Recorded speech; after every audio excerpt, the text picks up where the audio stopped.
Sorry for the long wait. I'm getting all my marbles in a row. Hang on.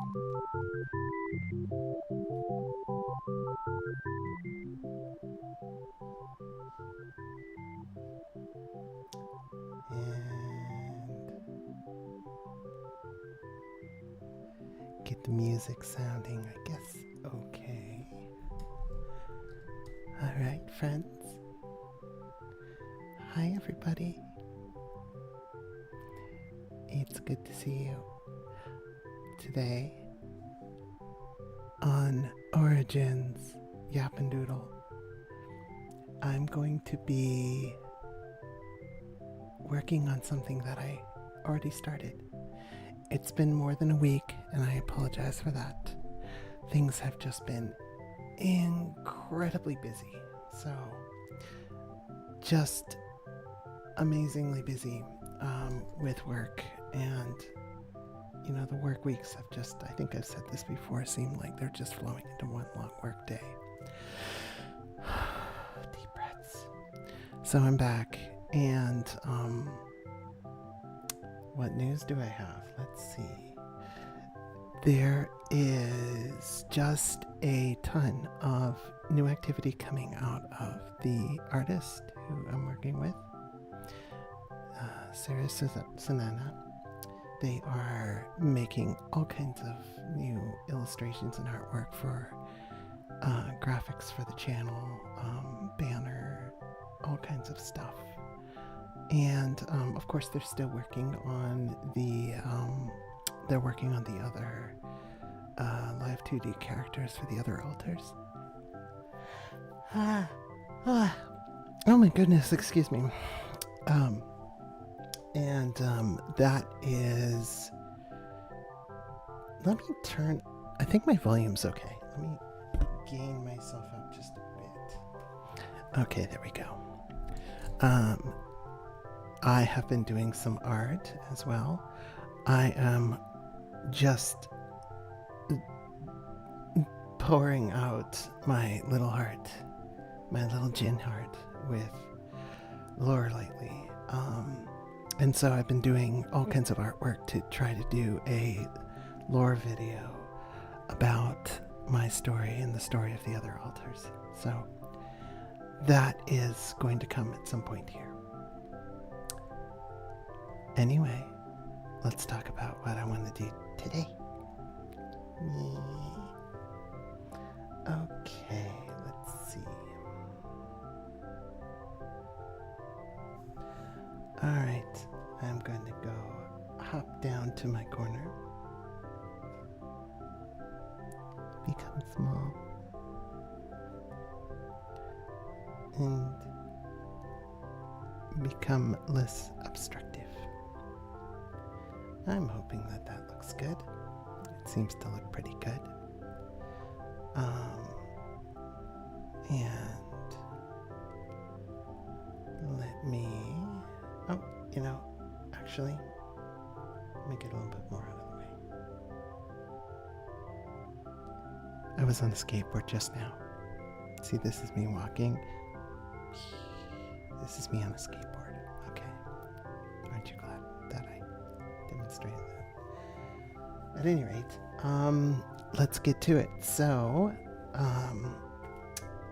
over here, I have a new band photo.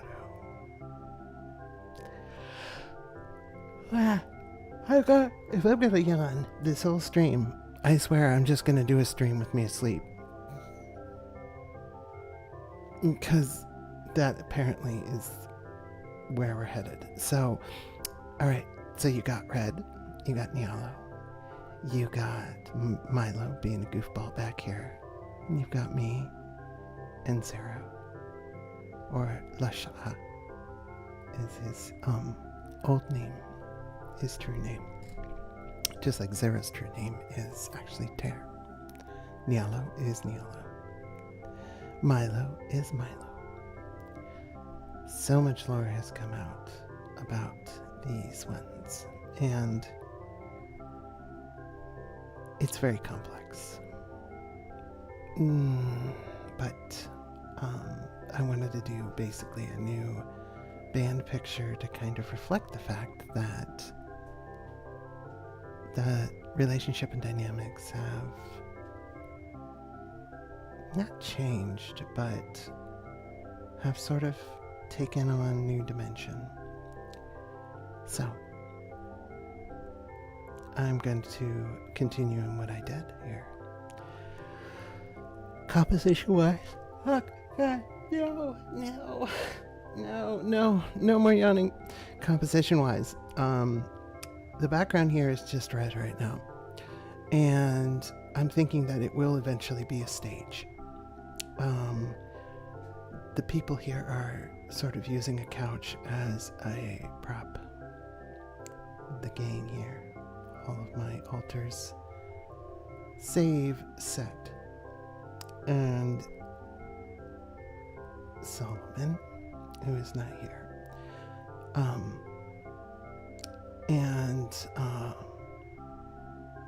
Right now it looks like they're naked, but they will not be. Unlike the very tastefully done one that I did before, which I can show you. Oh God, it's the hand. The hand is back. Make the hand go away. No, we don't want the hand. Okay. Thank God the hand is gone. I can show you what that looked like.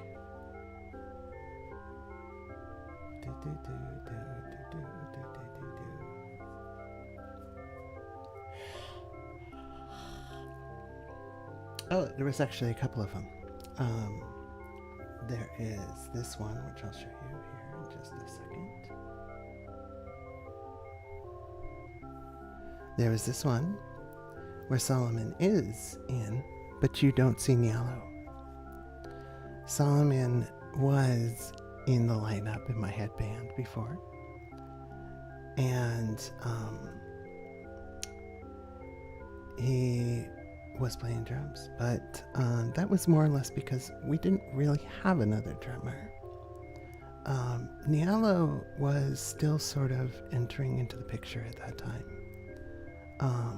And since then she has taken a very forward place among us, instead of hanging out in the background. So she was very enthusiastic about taking drums, and since Solomon doesn't really have a stake too much in it, he just kind of is okay with everything. He's here as a helper. I guess in DID terms, he would just be kind of a group of fragments or ANPs. And he kind of takes over if things get really sort of chaotic.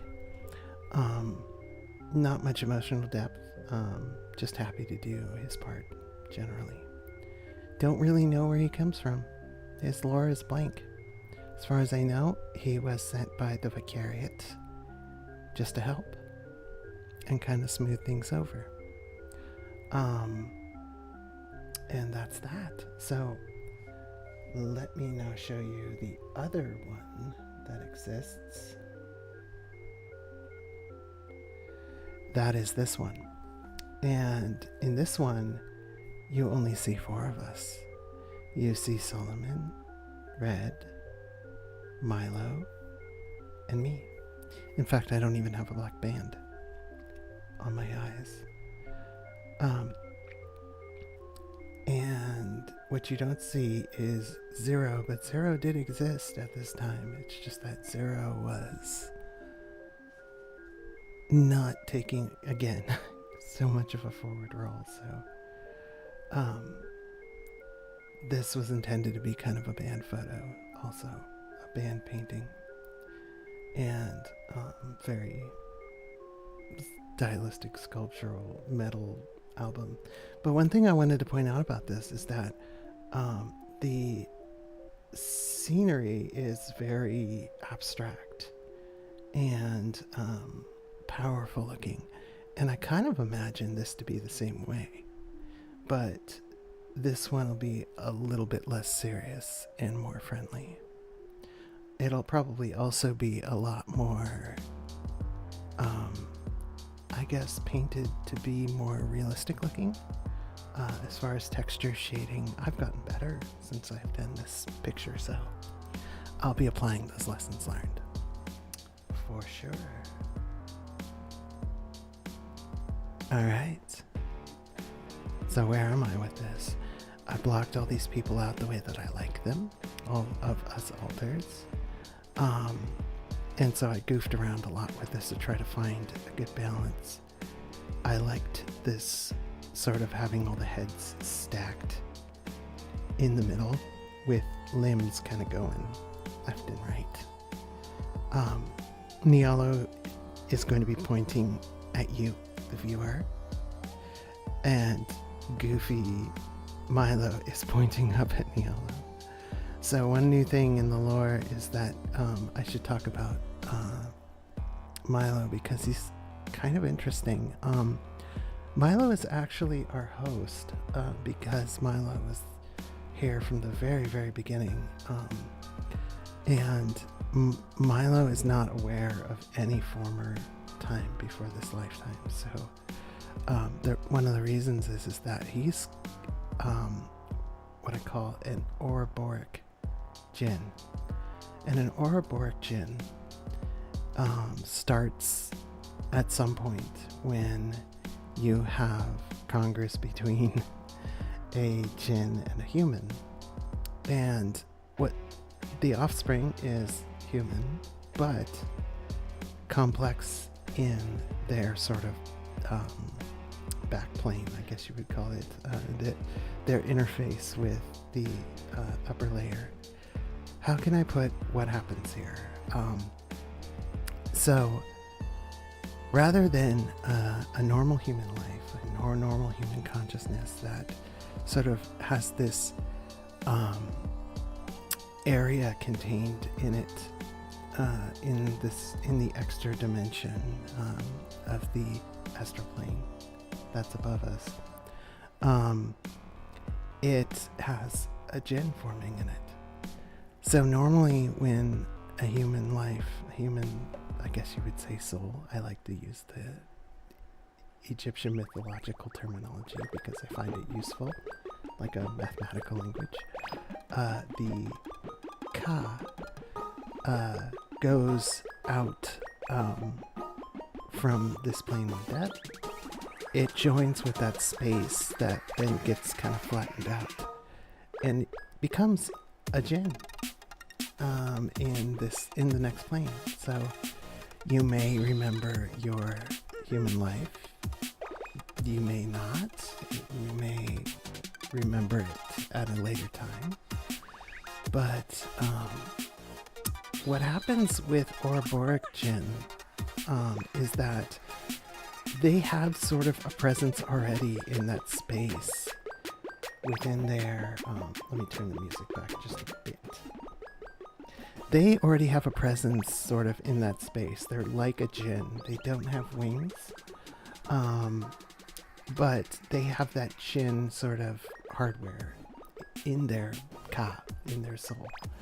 So as soon as they pass away, the Djinn immediately hops to a new birth that happens as soon as the human life is over. And the human part of that life then becomes a jinn. So in the next jump, that human life is sort of born with the jinn already there. And so they don't usually remember the last life, but they sort of become one and the same with the human kind of personality. After that human dies, the jinn presence that would be formed from that human soul jumps to a new one. So it's kind of this game of relay that goes on and on down generations, whereas the jinn that was behind from the last life now is free to go to the astral plane. And it kind of leapfrogs or relay races this way down generations. And this is what happens when a human and a jinn are have children, because there's both parts. And so essentially that person kind of exists in a way down many generations, because they are so similar to their human self. The jinn that is in there kind of imprints and they become sort of the same personality. So the original parent of Milo, turns out, was actually Nialo. And that happened sometime around 3500 BC. So a very long time ago. The human father, I don't know who that was. Nialo hasn't said anything about it other than there was a father. That father died in some unfortunate circumstances, and Nialo's son, who wasn't named Milo at the time, I don't know what the name was that she gave to him. Probably we'll find out here at some point when she decides to tell us. Lived a pretty substantial, eventful life, seeing as that this happened in sort of the pre-pharaonic days in Upper Egypt. Nialo was already cohabiting another human at that time, and a priestess actually, and left quite an impression on those people. So it's debatable that, she'll deny this, but given the fact that Set was around, who was sort of a merger of Red and Zero, and she was involved in that story, we know that Set probably influenced the legend of Seth in Egyptian folklore, which turned into full-blown cult and mythology. Nialo may or may not have influenced the sort of cult of Isis.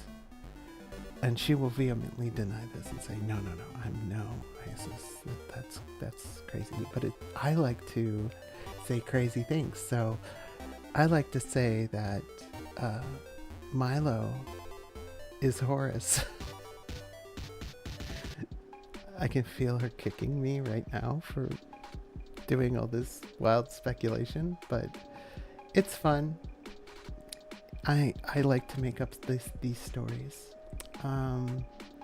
From what I do know, and then just filling in the blanks with colorful things. So I'm really old. I wasn't even born here on this plane. I came from I came from a long time ago, the early epic, and this is very old time that I don't remember actually really that well, but I came to this plane. I used to have wings, actually. I lost them, where I gave them up in order to facilitate something that freed some people. I used to have 5 of them, actually. And at some point here, I will probably paint a picture of that. Yeah, I'm yapping instead of doodling. I'm standing in front of this picture and just yapping. Yap.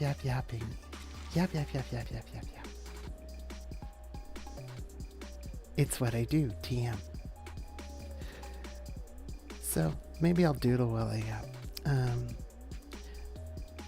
I don't know at what point I am going to put clothes on all these people, all of these illustrations. I've just been kind of working out where the bodies are right now. I went through a number of different configurations and settled on this. So I know that my arm being here is probably not making much sense, so I'm going to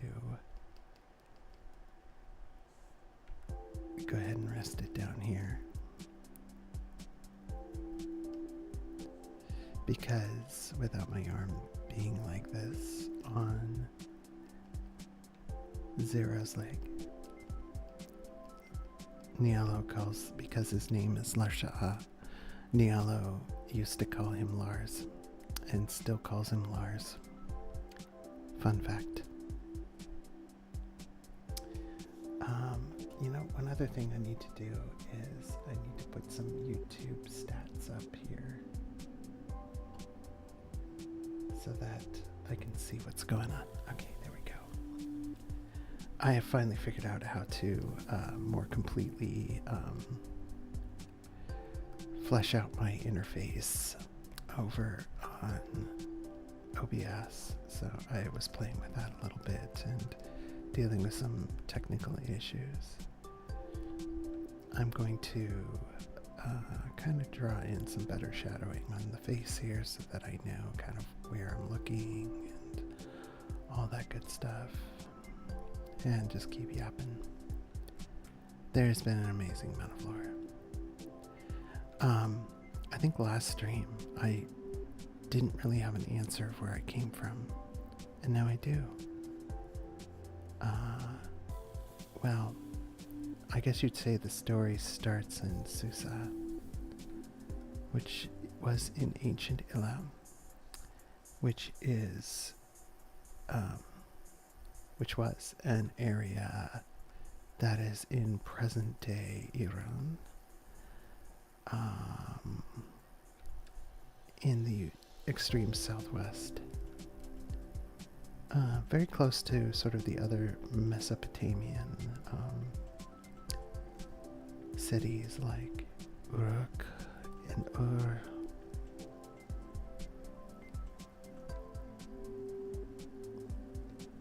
And they had doings and goings on with them, but most of that happened after my time in Susa.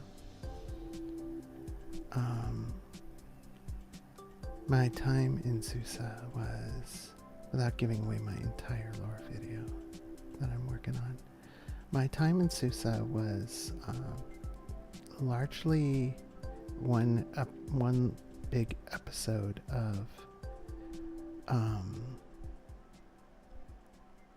well, I guess I could just spit it out. I was inhabiting a woman who became sort of the queen. I guess we'll just say king and queen, because it's not entirely accurate to say that. There was more like a combined priest and governor type position, and it wasn't a huge settlement. I think at most it was something like 10,000 people, but there was a large construction going on at that time, and there was the person who was sort of the high priest king, who was my formal partner,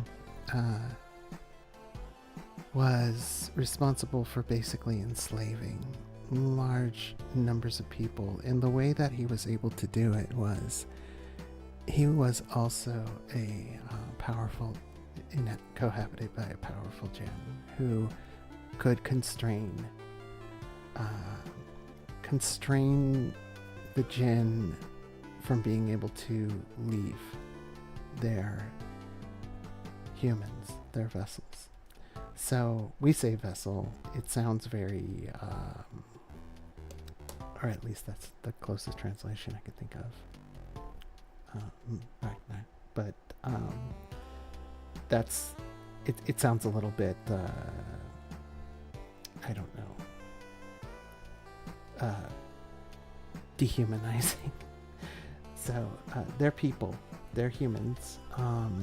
We're stuck with them in there, and their consciousness was sort of, each of these people, their consciousness is really dulled by the fact that they didn't have good communication with the other planes. So their interface was sort of like bubbled almost, which would, if it's complete, it will destroy your consciousness. Like you will just become like an automaton. But in this case, there's a jinn inside, and the jinn, for the most part, then becomes the kind of entire personality and everything of the person. So he did this to just a ton of people, something like 2,000 or 3,000, and forced them to work on as slaves.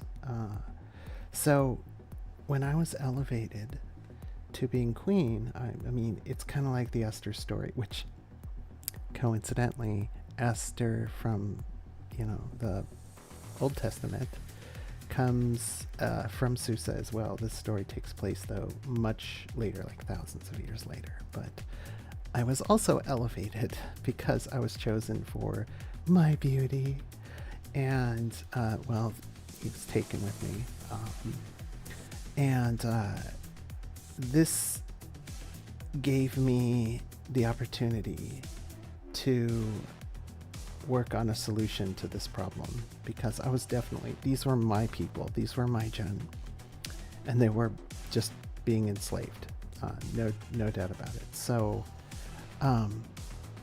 essentially, as the story goes, I gave up my wings in order to create Set.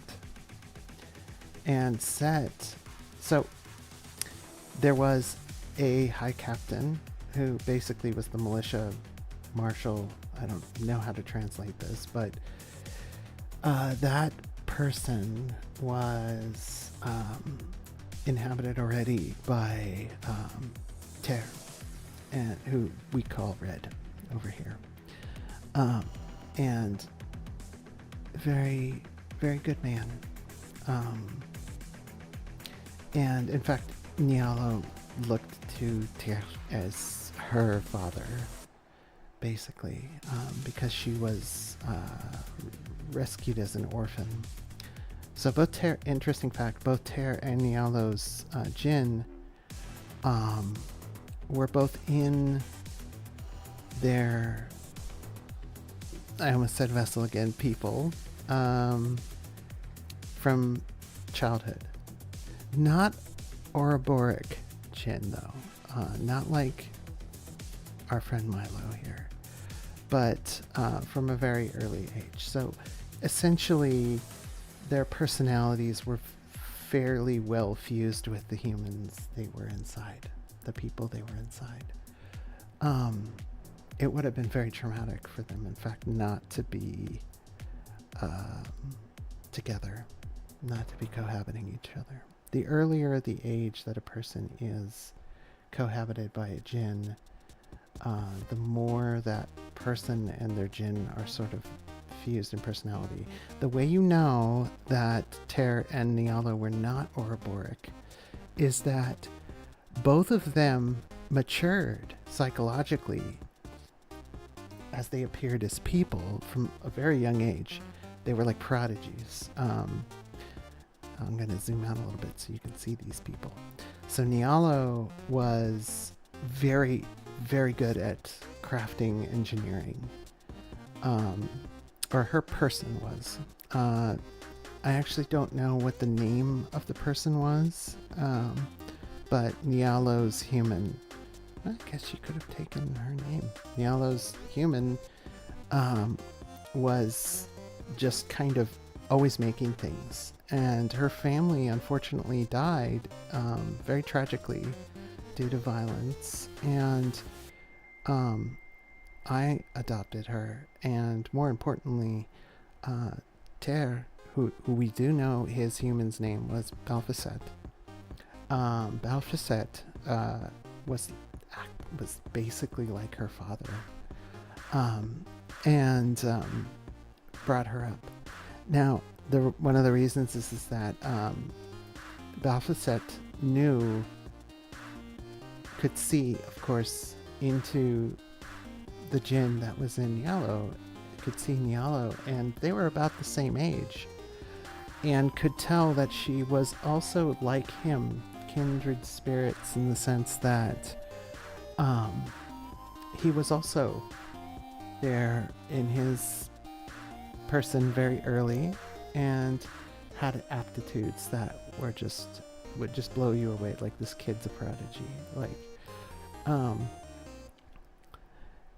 So basically what happened is, and now I'm going to be the bad guy, because I'm going to basically claim to do something to free all of these slaves, but I had to kind of do Ter dirty, do Balfacet a dirty. I gave my wings in order to bring Larsha'a, who is Zero, this guy here that I'm lounging around with, into the same vessel, into the same human with Ter.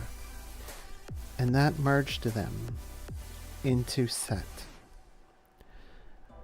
And the reason I needed to do that was because that provided me with the opportunity that Set was able to basically undo what the master had done. Okay, so the king, or if you look in archaeology today, you would recognize this figure as a master of animals.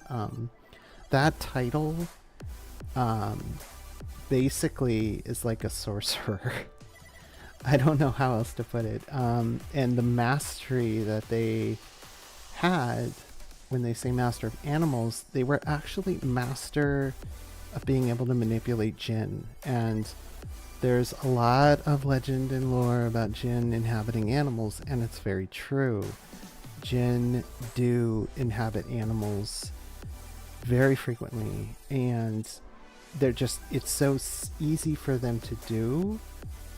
They're like finger puppets for jinn. So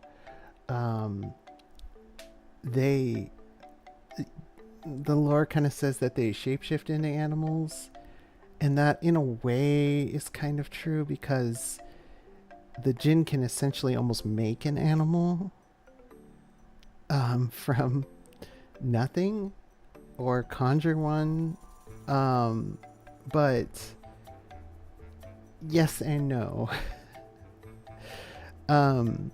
There is a sort of I'm not going to get into this anyway. So master of animals was kind of this thing where which is a modern term for what was interpreted, because this is prehistory. Master of Animals is basically the sorcerer, and it's because they're always pictured like basically mastering animals around them, particularly snakes, which snakes are very, very closely associated with jinn possession in folklore, and a shape that some Bedouin tribes and nomadic cultures will actually say that every snake is a jinn or inhabited by a jinn. So, yeah, that was the king. That was my hubby in Susa at the time. And it was sort of like a line of succession thing often. So, back to Set. Set is able to break the mastery that the king had. And that was a promise that Lar Shah made to me before I gave up my wings. So I did this very Faustian thing. Lar Shah is what's known as an Ifrit. So very powerful. Does not come, like me, doesn't come from here on Earth. Comes from another place in the astral plane. And he had wings still at the time, but he and I, let's say we got along really well, and he proposed a way to do this to free everybody. So creating Set was requiring my sacrifice. And Nialo was not very pleased about this. She was angry. She claimed she wasn't, but I feel like she was in the backhandy way that she kind of describes things. So she was very distressed, though, that I had done this to who was a person who was essentially her father. And I wasn't a very good mother figure at any point, so she didn't really have any reason to forgive me, I suppose. Boy, I sound like I'm trying to explain away how I was just a villain. But all these jinn were able to be freed. And because Lar Shah loved me, he had the potential to do probably a lot more than that, and who knows, or Set, I mean. But because Lar Shah loved me, he stopped. He was able, that force within Set was able to limit itself. Now, Set wasn't really, as a combination of Ter and Lar Shah, was not really a very nice guy. He was kind of cruel. He would go too far a lot. So in the next sort of chapter of things, I had led my people out of Susa, and we went into the hills, basically. There's a dam around there now, but to the northeast, there's sort of this place you can kind of go up in there, and we established a new community there. And I think eventually my people moved to Aswan, but this is where my person died in the events that happened. Let's see what happened. So essentially, Nialo tried to assassinate Set. And the reason she did that was because she wanted to break this curse. She knew that Ter and Lasha'a could in theory still be separated, but not while they were bound in the body. And she didn't really know it at the time, but it was a little bit more difficult than that to try to undo what had been done. So she was going to go ahead and just finish it. I guess somehow Set came to her and spoke with Larsha'a's voice and said, you can just finish this now. Which was really kind of interesting, because you would figure Ter would talk to her, but Larsha'a, I think, was probably a little remorseful. So what had happened is that she was just going to kill him in an assassination attempt, and she shot what was basically a bolt.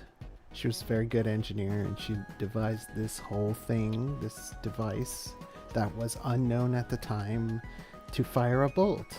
And she was a blacksmith, so she can make all this kind of stuff. She fired a bolt, and Set, who everybody saw as being Balfacet, cut the bolt in midair, and unfortunately the tip of it hit me in the neck and killed me. So at this point, Larsha'a was the part of Set that was Larsha'a was so enraged by this, that just distraught, that pretty quickly, it took maybe minutes or an hour, they split inside of Balfacet's person, and this kind of drove him mad, and he sort of was being pulled two different directions, just psychotic. And Larsha'a went and ran Balfacet's body, like ran this man off a cliff to try to get free, because now my Jinn is free of my vessel and he wants to go with me. And he runs him off a cliff. He and Zero have this fight.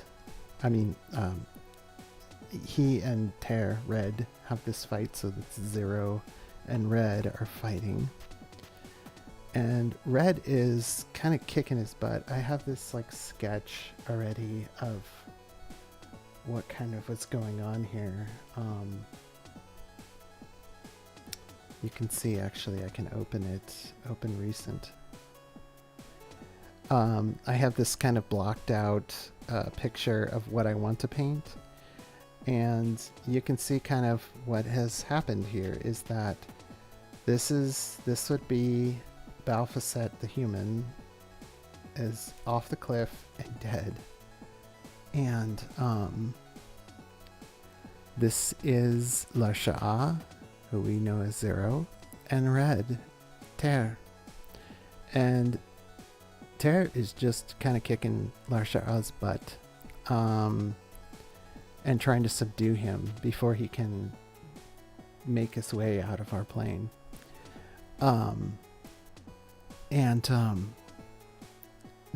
You can see this dog here is just a desert dog.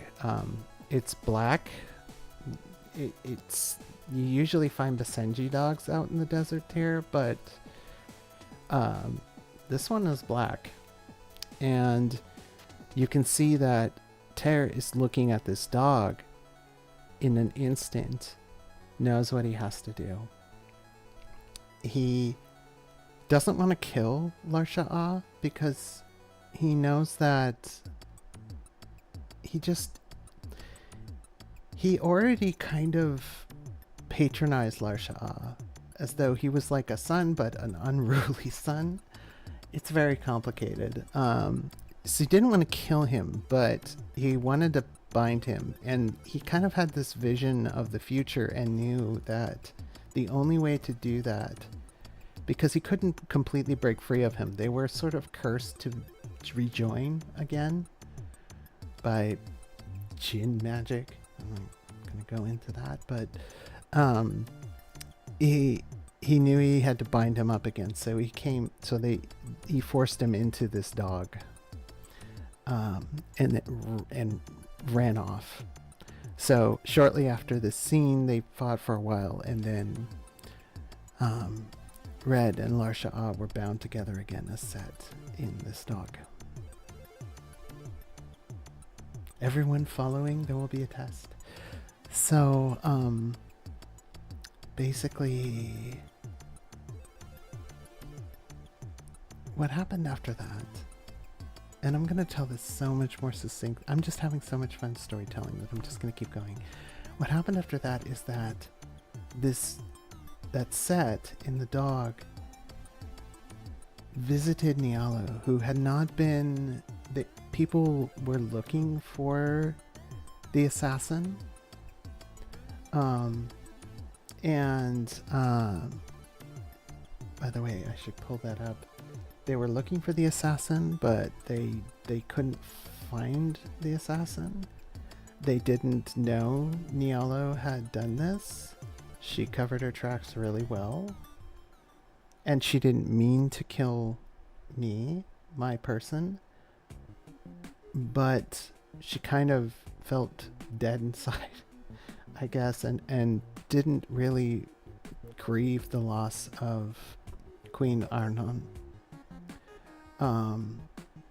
Was more upset that she thought she might lose her father, or that I had somehow murdered him by creating Set. But as you can see, that wasn't entirely the case. So what happened was that Set in this dog visited Nialo, and I wanted to show this to you too.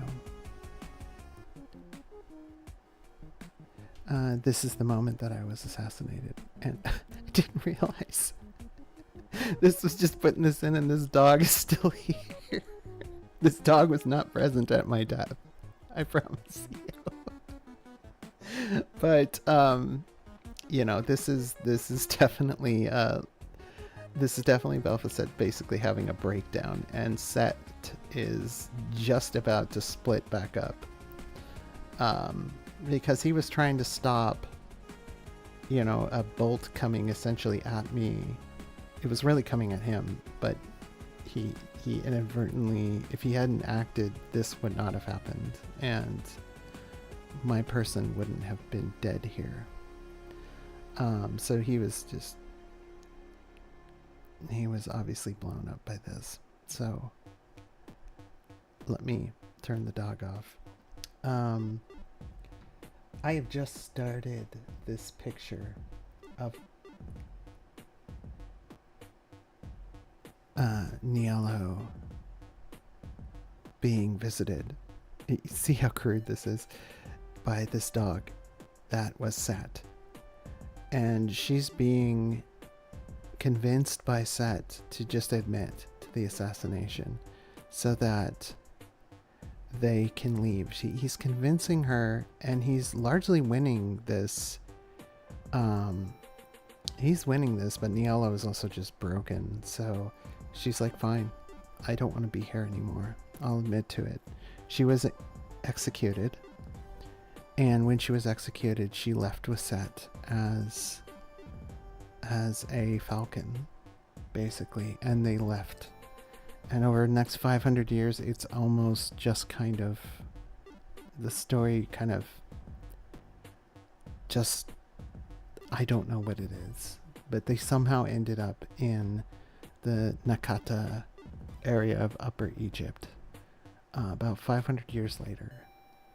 About around 3500 BC.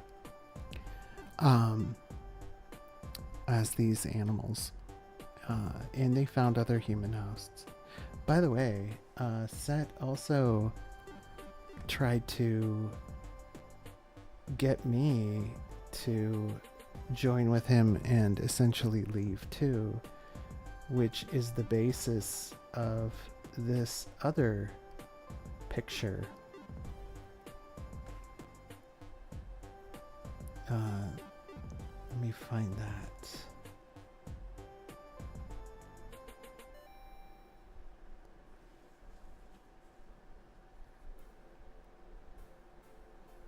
I'm kind of disappointed that it's not just jumping out at me here.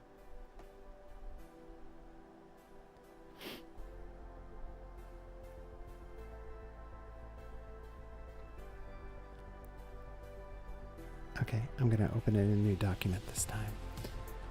So this place is called Bemahualan, and it's sort of like a place of communication that you can find in sort of an unconscious state. And allows some communication with, a higher astral plane, but he tried to convince me through this long talk in Bemahualan to just join him. And this was before he had actually done his work of freeing all these slaves. So it didn't work. I just firmly refused. I was not about to abandon my people and see, I also really just kind of, I didn't really like him that much. Larsha'a, yes. Larsha'a for sure. I liked Larsha'a so much so that, I was willing to sort of share his sentence with him. Which you can see here. This is after this is after a later episode where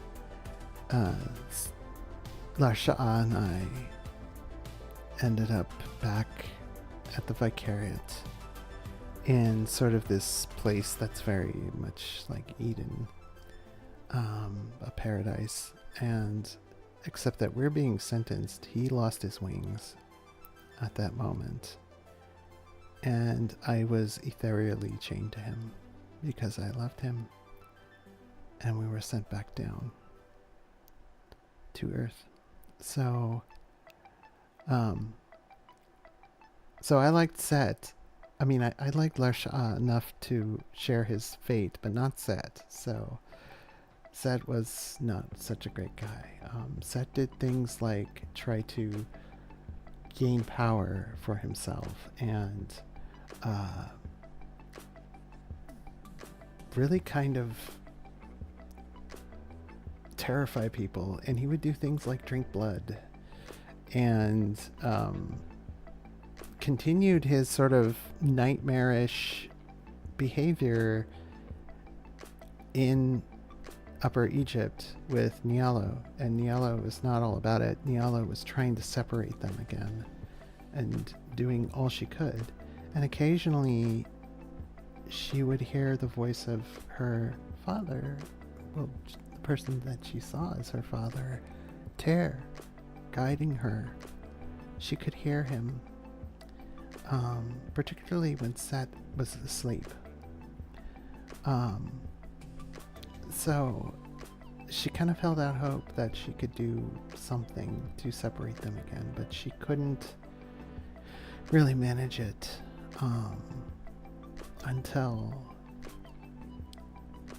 this lovely episode where I inhabit a woman who almost drowned in the Nile River and come out to see Nialo for the first time in all these hundreds of years.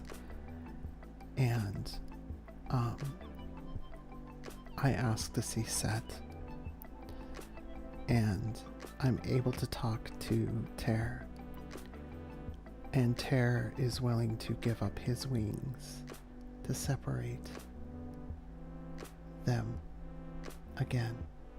He can never be completely free of Lar Sha'ah. Like, he and Lar Sha'ah are kind of bound in this permanent arrangement where they sometimes reform to become Set, but it was free enough that Lar Sha'ah was willing to go to judgment with me. And I had no wings, so I couldn't go there myself. I was kind of one of these... I was trapped kind of on Earth, which was pretty painful for me, to be honest. Not to feel sorry for myself, because I created all kinds of hardship in other ways. But not the least by losing Set on the Earth. But sorry about that. But basically, you know, this is what allowed us to go finally before the Vicariate and find redemption. See, judgment isn't really a bad thing for Jinn, because the problem is, if you're avoiding judgment as a Jinn, your situation will get worse and worse and worse, and you will be trapped on Earth. You will not be able to rejoin the astral plane, the plane above ours. I mean, the planes go on and on and on in both directions, but the one above ours, you can't go up there anymore. So, essentially, I did want to go to judgment because that means I could be sentenced, and if I could be sentenced, then I could serve out a punishment. I could serve out my sentence, and then redemption when I get my beautiful 5 wings back and all that. And this life is the last one, before I get to go get my wings back. And I'm very excited about that. And the same for Lars, for Zero. He'll be free of ever being in danger of becoming Set again with Ter. Ter will be similarly free. Ter will get his wings back. And Ter really didn't commit a crime. Ter stayed with Nialo and has stayed with the rest of us because he cares, and he's kind of a father figure. He's not a father to me. He kind of treats me like a daughter in a way. He calls Nialo his good daughter. Nialo likes to remind me that she's the good daughter. But he will be free of all of this as well. So, yeah. There's a bunch of parts of that story that I'm just leaving out, but I just ate up a whole hour talking and doing a show and tell.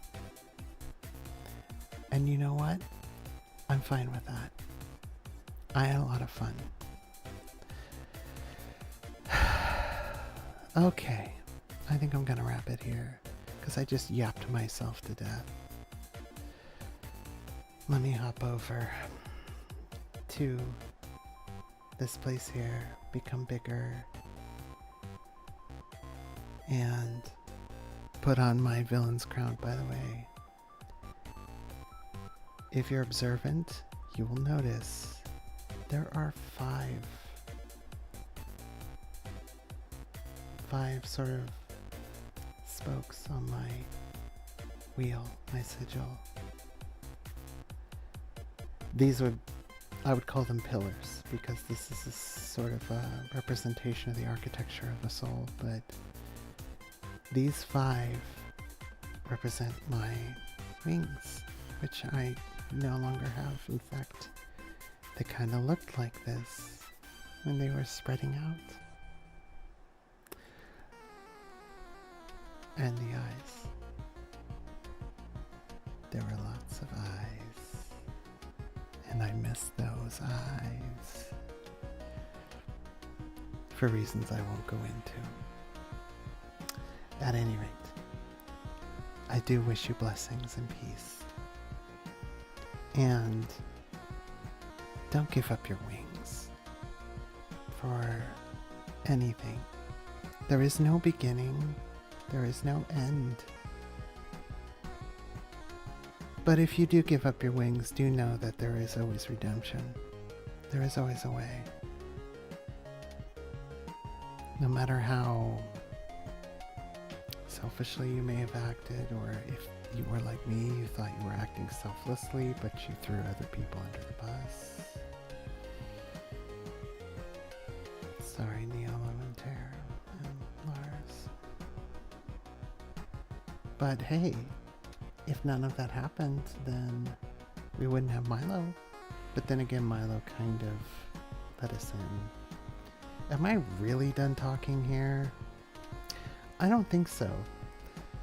Maybe the last thing I have to say is that the reason that people can have Jinn cohabiting them and still remain stable is that they were themselves Ouroboros to begin with, or there are some other special circumstances. Normally when a Jinn cohabits a human, it doesn't go very well for the human, as you might expect with terms like possession existing, right? And some entity comes in and possesses you, it's not going to go very well for you, right? You're going to seem like you're insane, very unstable, possibly psychotic, out of touch with reality, right? And usually Jinn don't choose somebody to cohabit unless it's who can't handle it this way, unless it's malicious, or the Jinn was under a great deal of duress and needed to escape or hide or something, right? But generally Jinn will choose a good natured Jinn will choose somebody who can handle it and might benefit from it, actually. And in the case of Ouroboros Jinn and their vessels, they are naturally already kind of bilayered, and so this process goes very well, and it's totally pretty well tolerated.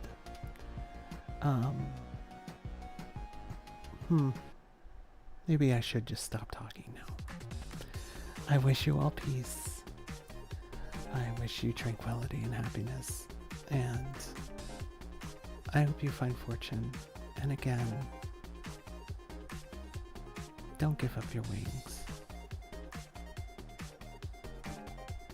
Generally, just don't give up your wings. This is Aura. Have a wonderful day, night, and whatever time of day or night it is for you. Blessings to you. Bye-bye.